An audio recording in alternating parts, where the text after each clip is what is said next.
Selamat pagi, Bu Fika dan teman-teman sekalian. Pada kesempatan kali ini, kami akan mempresentasikan hasil kinerja kami atas analisis dan evaluasi kebijakan fiskal dan moneter pemerintah Indonesia terhadap pandemi COVID-19, di mana kelompok kami diwakili oleh saya, Fredrikus Rian, ada Henrikus Leo, Ronald, dan Stephen. Berikut presentasi kami akan berikan. Sebelum kita mulai kepada pembahasan, kita akan mengetahui apa itu pengertian dari COVID-19. Virus corona atau Severe Acute Respiratory Syndrome Coronavirus 2 atau SARS-CoV-2 adalah virus yang menyerang sistem pernapasan. Penyakit akibat infeksi virus ini disebut dengan COVID-19. Virus corona bisa menyebabkan gangguan ringan pada sistem pernapasan, infeksi paru-paru yang berat, hingga kematian. Infeksi virus corona yang disebut COVID-19, Coronavirus Disease 2019, pertama kali ditemukan di kota Wuhan, China, pada akhir Desember 2019. Virus ini menular dengan sangat cepat dan menyebar ke hampir semua negara, termasuk Indonesia, hanya dalam waktu beberapa bulan. Menurut data yang dirilis gugus tunas percepatan penanganan COVID-19, jumlah kasus terkonfirmasi positif hingga 15 Maret 2022 adalah 5.914.532 orang, dengan jumlah kematian mencapai 152.745 jiwa. Dari angka tersebut, diketahui tingkat kematian atau case fatality rate akibat COVID-19 adalah sebesar sekitar 2,6%. Jumlah ini menurun dari 3,4% pada bulan Januari 2022 lalu. Jika dilihat dari usia, kelompok usia 60 tahun ke atas memiliki persentase angka kematian yang lebih tinggi dibanding kelompok usia lainnya. Sedangkan bila dilihat dari jenis kelamin, 52,3% penderita yang meninggal akibat COVID-19 adalah laki-laki dan 47,7% sisanya adalah perempuan. Meski jumlah kematian COVID-19 tergolong tinggi, angka kesembuhan dari COVID-19 juga terus bertambah. Data terakhir menyebutkan jumlah penyintas atau orang yang pernah terinfeksi virus corona kemudian sembuh adalah sebanyak 5.462.344 orang. CDC dan WHO menyatakan COVID-19 juga bisa menular melalui aerosol atau partikel zat di udara. Meski demikian, cara penularan ini biasanya terjadi dalam prosedur medis tertentu, seperti bronkoskopi, intubasi endotrakeal, hisap lendir, dan pemberian obat hirup melalui nebulizer. Penularan melalui udara ini juga bisa lebih mudah terjadi di tengah kerumunan orang, khususnya di dalam ruangan tertutup. Dari data yang dikeluarkan oleh WHO, saat ini ditemukan beberapa varian SARS-CoV-2 menyebab COVID-19. Berikut rincian varian baru tersebut. Varian Alpha atau B.1.1.7 yang pertama kali ditemukan di Inggris pada September 2020. Varian Beta atau B.1.351 per B.1.351.2 per B.1.351.3 yang pertama kali ditemukan di Afrika Selatan pada Mei 2020. Kemudian ada varian Gamma atau P.1.P.1.P.1.P.2 yang pertama kali ditemukan di Brazil pada November 2020. Kemudian ada varian Delta atau B.617.2 per AY.1 per AY.2 per AY.3 yang pertama kali ditemukan di India pada Oktober 2020. Kemudian ada varian Kappa atau B.1617.1 yang pertama kali ditemukan di India pada Oktober 2020. Saya akan menunjukkan yang dibacakan oleh Fredrikus Rian. Varian Lambda buka kurung C.37 tutup kurung yang pertama kali ditemukan di Peru pada Desember 2020. Terus yang kedua varian Mu buka kurung B.1621 tutup kurung yang pertama kali ditemukan di Kolombia pada Januari 2021. Terus yang ketiga varian Omicron buka kurung B.1.1.525 tutup kurung yang pertama kali ditemukan di beberapa negara seperti Afrika maupun lainnya pada November 2021. Faktor risiko COVID-19. COVID-19 dapat menginfeksi siapa saja, tetapi efeknya akan lebih berbahaya atau bakal lebih fatal bila menyerang orang yang berlanjut usia, ibu hamil, perokok, penderita penyakit tertentu seperti hal-hal yang di luar dugaan kita bakal bisa menyerang siapa saja dari usia balita, ibu menyusui, remaja, dan dewasa juga. Orang yang daya tahan tubuhnya lemah seperti penderita kanker maupun penyakit bawaan lainnya karena mudah menular, penyakit ini juga berisiko tinggi menginfeksi para tenaga medis yang merawat pasien COVID-19. Oleh sebab itu, tenaga medis dan orang-orang yang melakukan kontak dengan pasien COVID-19 perlu menggunakan alat pelindung diri atau APD atau protokol kesehatan atau disingkat POKES seperti mencuci tangan, memakai masker, menjaga diri, dan hal-hal lainnya. Gejala awal infeksi COVID-19 bisa menyerupai gejala seperti flu, demam, pilek, batuk kering, sakit tenggorokan, dan sakit kepala. Setelah itu, gejala dapat hilang sendiri dan sembuh atau memberat atau semakin berbahaya. Ada beberapa gejala lain yang jarang terjadi tetapi juga bisa muncul secara tiba-tiba pada infeksi COVID-19, yaitu mudah lelah, nyeri otot, sakit tenggorokan, sakit kepala, mual atau muntah, diare.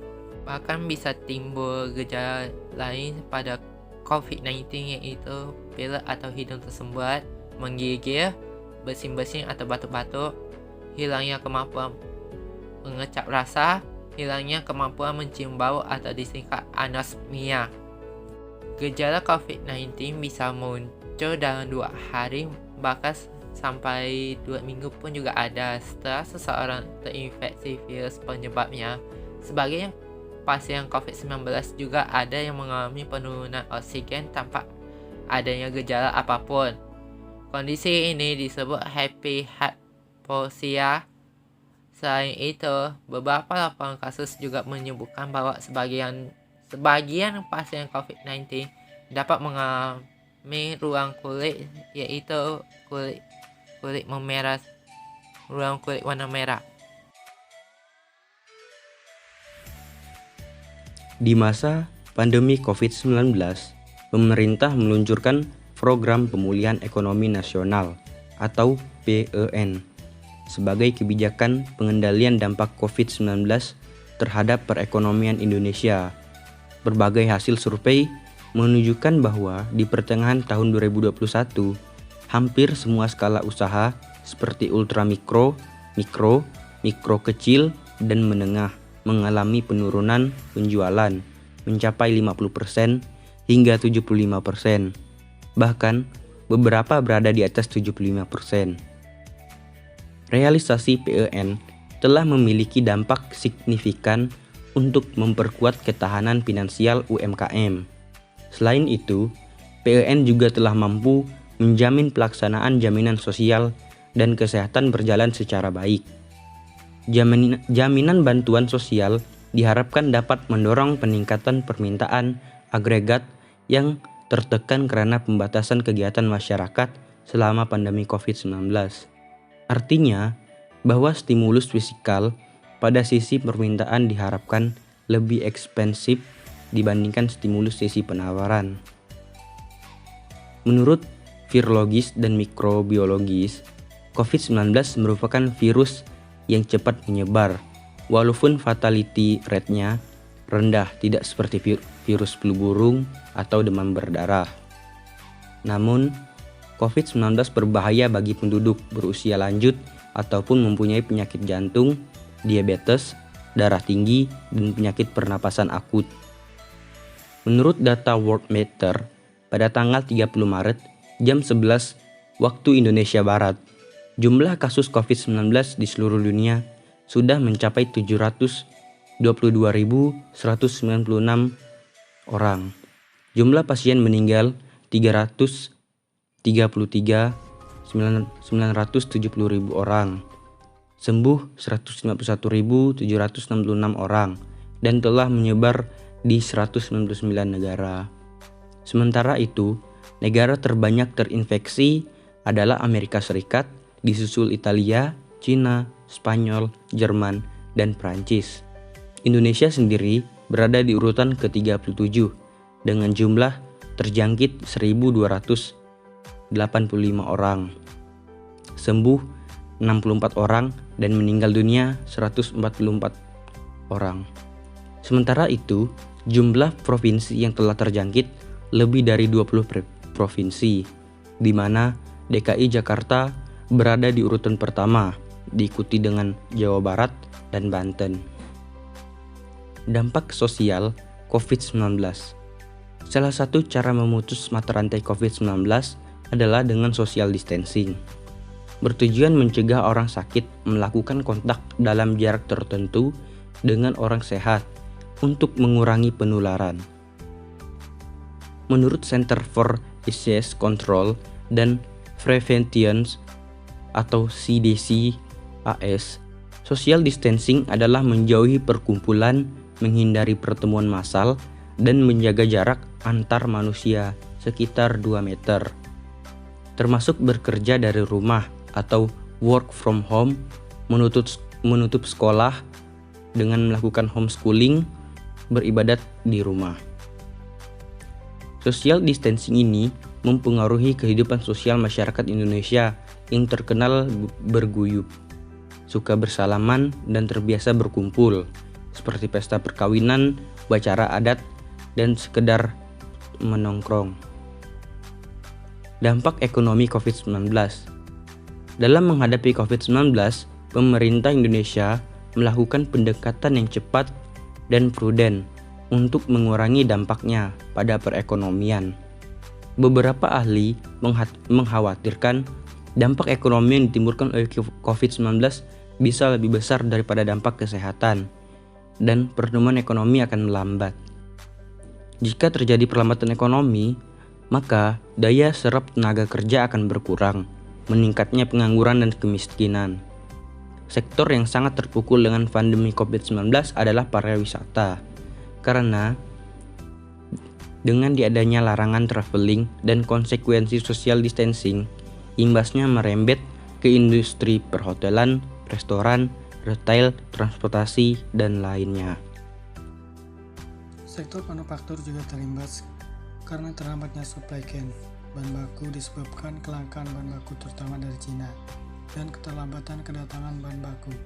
Hal ini akan berdampak pada kenaikan harga produk dan memicu inflasi. Kebijakan fiskal dan moneter menghadapi COVID-19. Pemerintahan Indonesia mengambil kebijakan yang komprehensif di bidang fiskal dan moneter dalam menghadapi COVID-19. Di bidang fiskal, pemerintah melakukan kebijakan refocusing kegiatan, relokasi anggaran. Untuk itu, Presiden RI Joko Widodo menerbitkan Impres Nomor 4 2020. Ia menginstruksikan seluruh menteri, pimpinan, gubernur, bupati, wali kota mempercepat refocusing kegiatan, realokasi anggaran, dan pengadaan barang jasa penanganan COVID-19. Selanjutnya, Kementerian Keuangan akan merelokasi dana APBN sebesar 62,3 triliun.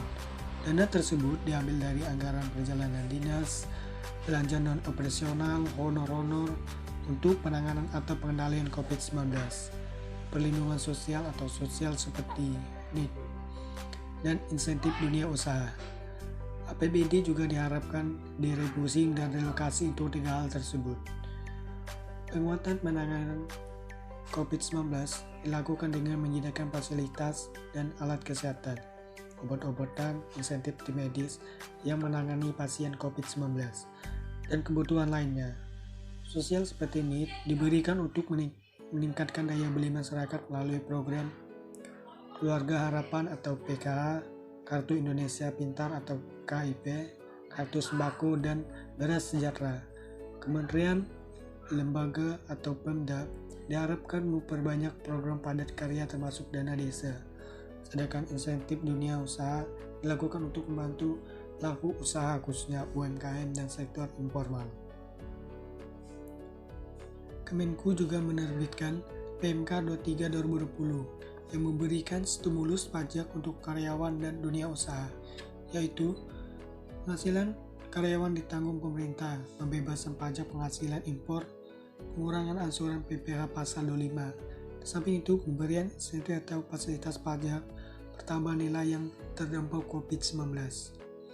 Presiden RI juga memberikan arahan agar kementerian atau lembaga memprioritaskan pembelian produk UMKM, mendorong BUMN memberdayakan UMKM, dan produk UMKM masuk katalog.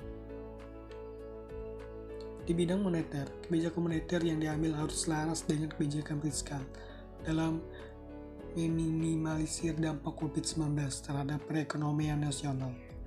Oleh sebab itu, otoritas moneter harus dapat menjaga nilai tukar rupiah, mengendalikan inflasi, dan memberikan stimulus moneter untuk dunia usaha.